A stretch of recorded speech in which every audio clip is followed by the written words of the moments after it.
எனக்கு வந்து படித்தது எதுவுமே ஞாபகம் வர மாட்டேங்குது மேடம். ஸோ வந்து நினைவாற்றல் ரொம்ப வந்து கம்மியாக இருக்குது, கான்சன்ட்ரேஷன் கம்மியாக இருக்குது. ஸோ இந்த மாதிரி இருக்கிறவங்க என்ன மாதிரி முத்திரை செஞ்சால் ஸோ அவங்க படித்தது எல்லாமே ஞாபகம் இருக்கும். இது வந்து குழந்தைகளுக்கோ இல்லை ஸ்டூடெண்ட்ஸ்க்கோ மட்டும் கிடையாதுங்க. இப்போ நிறைய பேர் நம்மளே பார்த்தீங்கன்னா எதை எங்கே வச்சோன்னு தெரியறதில்ல.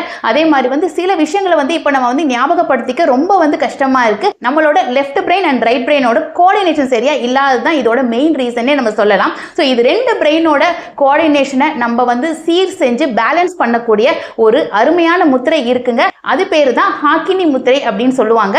ஸோ இந்த முத்திரை எப்படி பண்ணலான்னு ஃபர்ஸ்ட் பார்க்கலாம். உங்களோட ரெண்டு கைகளோட இந்த ஃபிங்கர்ஸ் இருக்கு இல்லைங்களா, இந்த ஈச் அண்ட் எவ்ரி ஃபிங்கர் டிப்ஸையுமே வந்து நம்ம வந்து சேர்த்துக்க போகிறோம். இப்போது பார்த்தீங்கன்னா சுண்டு விரல் டச் பண்ணணும், மோதிர விரல் டச் பண்ணணும், அடுத்த விரல் இங்கே டச் பண்ணணும், உங்களோட ஆள்காட்டி விரல் டச் பண்ணணும், உங்களோட கட்டை விரல் இந்த மாதிரி டச் பண்ணி உங்களோட இது ஒரு பால் மாதிரி கிரியேட் பண்ணி உங்களோட அநாகத சக்கரத்தில் இப்படி வச்சுக்கணுங்க. ஸோ பொசிஷன் வந்து நல்லா ஸ்ட்ரைட்டாக உட்காந்துக்கணும்.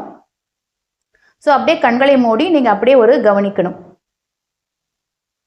இது மாதிரி ஒரு 10 மினிட்ஸ் டெய்லி ப்ராக்டிஸ் பண்ணிக்கிட்டே வரணுங்க. ஸ்டூடெண்ட்ஸாக இருந்தாங்க அப்படின்னா படிக்கிறதுக்கு ஒரு 5 மினிட்ஸ்க்கு முன்னாடி இதை ப்ராக்டிஸ் பண்ணிட்டு படிக்க ஆரம்பித்தாங்க அப்படின்னா படித்தது எல்லாமே அவங்களோட நினைவில் வந்து ரொம்ப அற்புதமாக தங்க ஆரம்பிக்கும். ஸோ அவங்களுக்கு வந்து எக்ஸாம் எழுதுகிறப்ப இன்னும் ரொம்ப ஈஸியாகவே இருக்கும்.